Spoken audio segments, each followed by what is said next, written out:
At 47, Marcus Johnson had worked for the Michelin Guide for 25 years, evaluating more than 2,000 restaurants worldwide and approving only 12 to receive the coveted 3 stars in his career. As an anonymous inspector, he had to keep his identity hidden and act like any ordinary customer to see the true quality of service. But when he and his wife Alicia were stopped at the door of Le Couronne, his professionalism faced its hardest test, because maitre d' Henri Dubois looked at his skin color and decided, "This restaurant isn't for you." Marcus's silent observation and the report he later wrote would trigger the harshest star revocation in Michelin's history and expose the dirty secret of the luxury dining world. Before the story starts, drop a comment. Which city are you watching from? And if you stand for justice and equality, share this story and subscribe to our channel. Together, we can make our voices stronger. The November evening wrapped Manhattan's Upper East Side in that particular golden hour light that made even ordinary moments feel cinematic. Marcus Johnson adjusted his tie as he and his wife Alicia approached Le Couronne, the 3 Michelin-starred restaurant that had held its prestigious rating for 6 consecutive years. The restaurant's facade gleamed with understated elegance, a discreet brass plaque, frosted glass doors, and the kind of quiet luxury that whispered rather than shouted its exclusivity.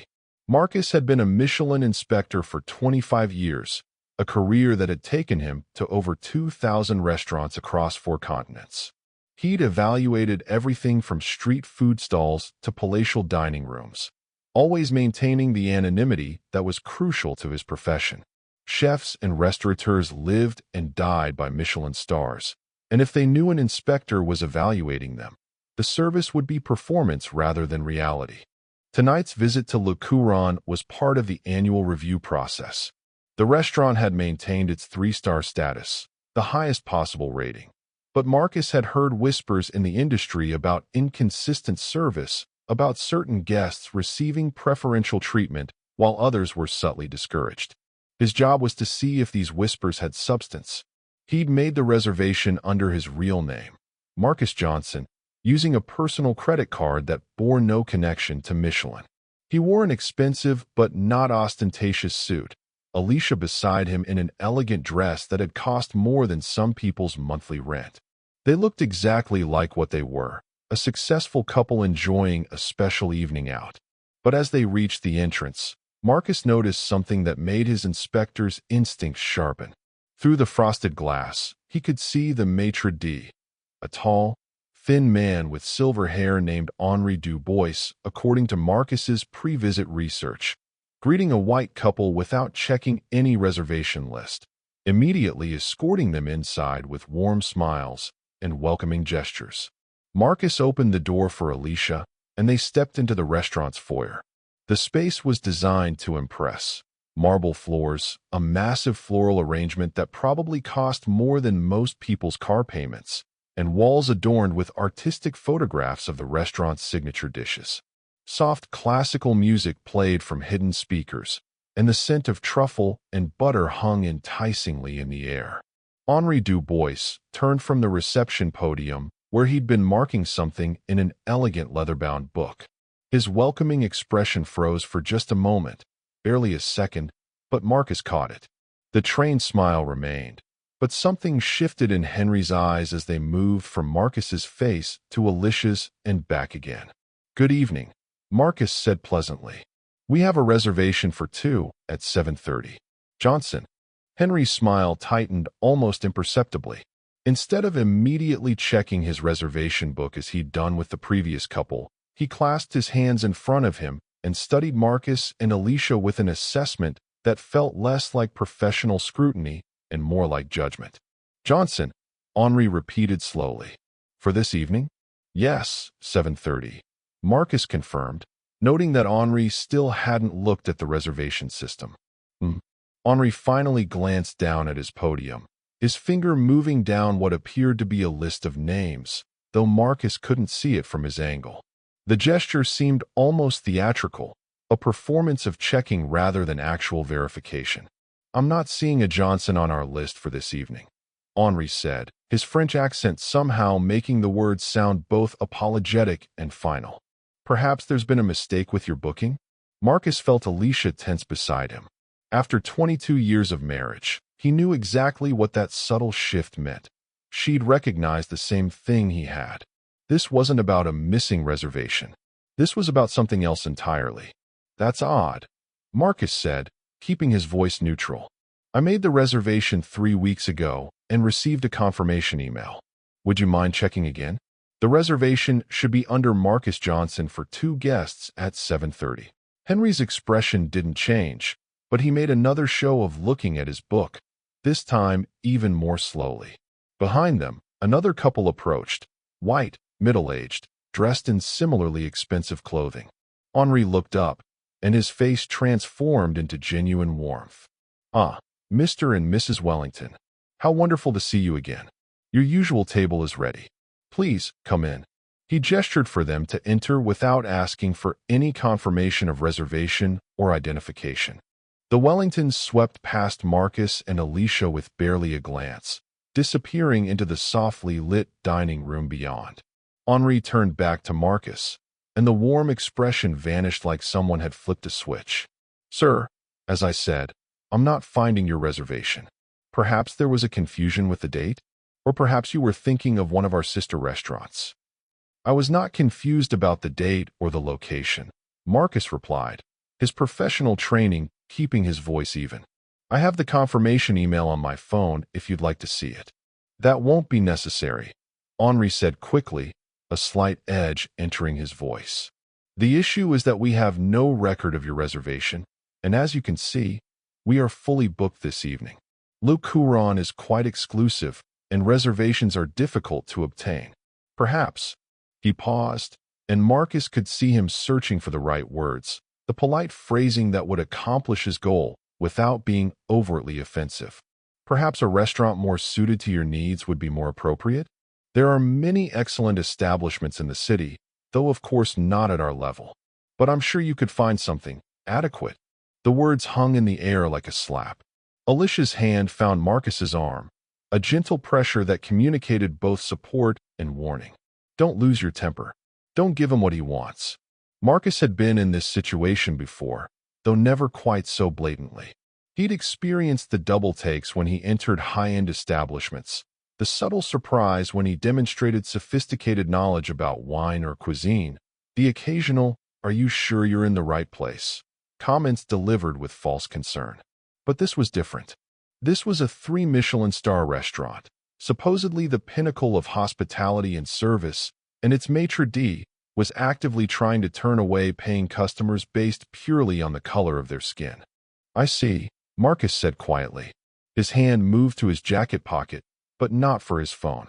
Instead, he pulled out a small leather notebook, the kind that could easily be mistaken for a personal journal. He clicked open a pen and made a quick note. 7:32 p.m. Denied entry despite confirmed reservation. Maitre d' suggested more appropriate establishments. Henri watched this action with growing unease. Sir, what are you writing? Just making a note for myself, Marcus replied calmly. Please continue. You were explaining why you can't honor my confirmed reservation. Something in Marcus's demeanor, the calm note-taking, the precise language, the complete lack of anger or pleading, seemed to unsettle Henri more than shouting would have. The maitre d' straightened, his voice taking on a more defensive tone. Sir, I've explained that we have no record of your reservation. If you'd like to make a booking for a future date, I'd be happy to take your information, though I should warn you our waiting list is typically 3 to 4 months for non-regular guests.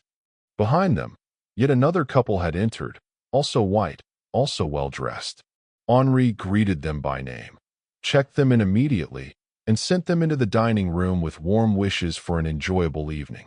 He hadn't asked for confirmation of their reservation either. Marcus made another note in his book. Is there a problem here? A new voice joined the conversation. A younger man in an expensive suit approached, his name tag identifying him as Claude Mercier, the assistant manager. No problem at all, Henri said quickly. Just explaining to these guests that we don't have their reservation on file. Claude glanced at Marcus and Alicia, and Marcus saw the same flicker of assessment in his eyes. Whatever Henri's biases were, they appeared to be shared, or at least tolerated, by the restaurant's management. What name was the reservation under? Claude asked, though his tone suggested he was going through motions rather than actually trying to help. Marcus Johnson, 7:30. Confirmed 3 weeks ago. Marcus pulled out his phone and opened his email, showing the confirmation message with Le Couronne's official letterhead and reservation details. Claude barely glanced at it. Our system shows no reservation under that name. Perhaps you confused us with another restaurant. I'm quite certain I made a reservation at Le Couronne, Marcus said, making another note. I'm also quite certain I'm watching you admit other guests without checking any reservations while claiming mine doesn't exist. The observation hit its mark. Claude's expression hardened. Sir, I'm going to have to ask you to leave. You're disrupting our entrance area and disturbing other guests. We haven't raised our voices or caused any disruption. Alicia spoke for the first time, her voice carrying the authority of someone accustomed to being heard. We've simply asked to be seated for our confirmed reservation. The only disturbance is your staff's refusal to honor a legitimate booking. More guests were gathering in the foyer now, some heading into the dining room, others waiting for coat check. Several had pulled out phones, sensing the tension and recognizing potential viral content when they saw it. Marcus made a decision. He reached into his other jacket pocket and pulled out a simple business card, cream-colored, minimal text. He placed it on Henri's podium where the maitre d' could see it clearly. The card read, Marcus Johnson, Senior Inspector, Michelin Guide. The effect was instantaneous and dramatic. Henri's face went from irritated superiority to ashen shock in the span of a heartbeat. Claude leaned over to read the card, and his eyes widened with horror. For a moment, neither man could speak. Henri's voice came out as barely a whisper. You're the Michelin inspector? I am, Marcus confirmed. I've been evaluating restaurants for Michelin for 25 years. I've visited over 2,000 establishments worldwide. And tonight, I came to Le Couronne to conduct the annual review that determines whether you maintain your 3-star status. He paused, letting that information sink in while making another note in his leather notebook. Instead of experiencing your hospitality, your culinary excellence, or your service standards, I experienced discrimination. You denied my confirmed reservation without checking your system. You suggested I find a more appropriate establishment. You admitted multiple white guests without question while treating my wife and me as if we were trying to infiltrate a space where we don't belong. Claude looked like he might be sick. Mr. Johnson, please, there's been a terrible misunderstanding. If you'll just come inside, we'll provide you with our best table, our full tasting menu, whatever you'd like. Now you want to honor my reservation? Marcus asked. Now that you know who I am, what about all the other black couples who've made reservations here? What about the Latino families, the Asian guests, anyone who doesn't fit your narrow image of who belongs in a 3 Michelin star restaurant? Do they also need to be inspectors before they're treated with basic respect?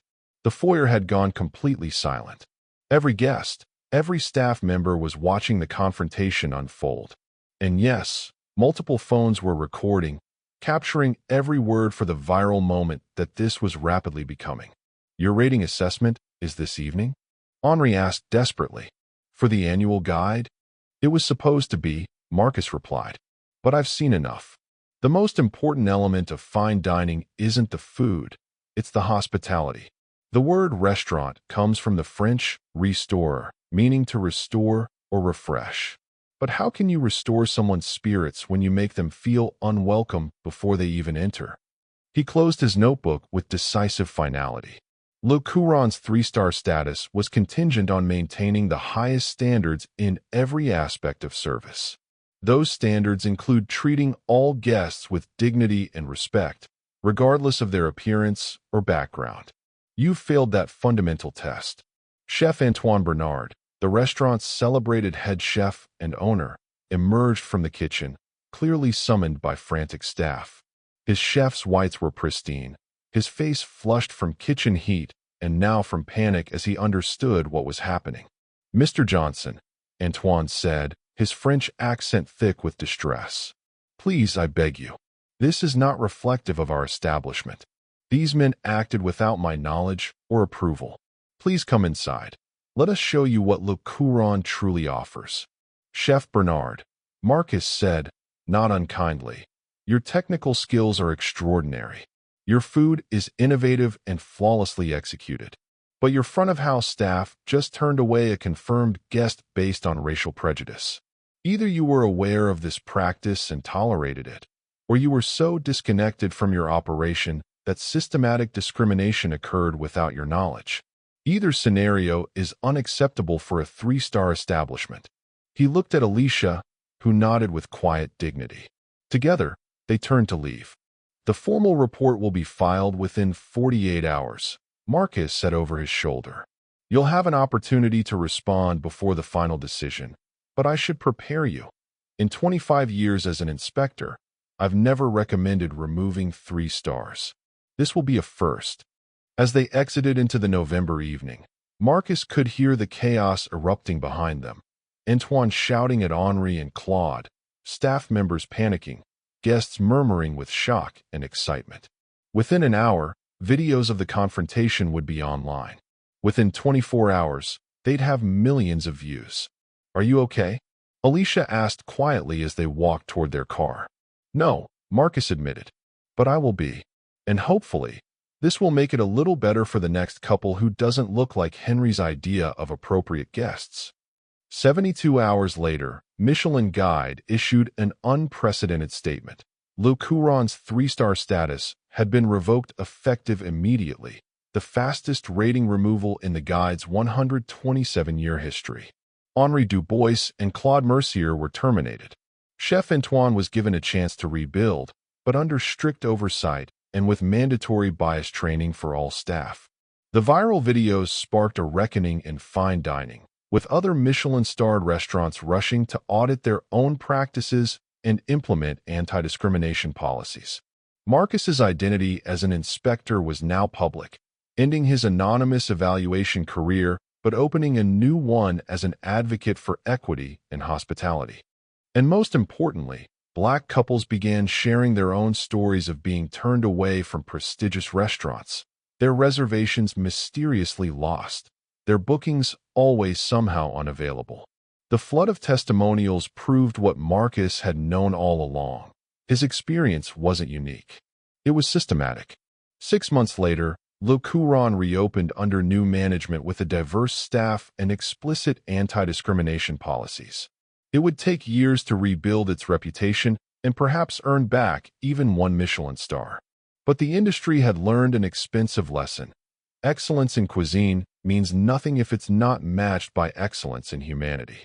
Marcus continued his work, now openly advocating for inclusive hospitality standards while training a new generation of diverse inspectors who understood that a restaurant's worth wasn't just in what it served, but in who it welcomed.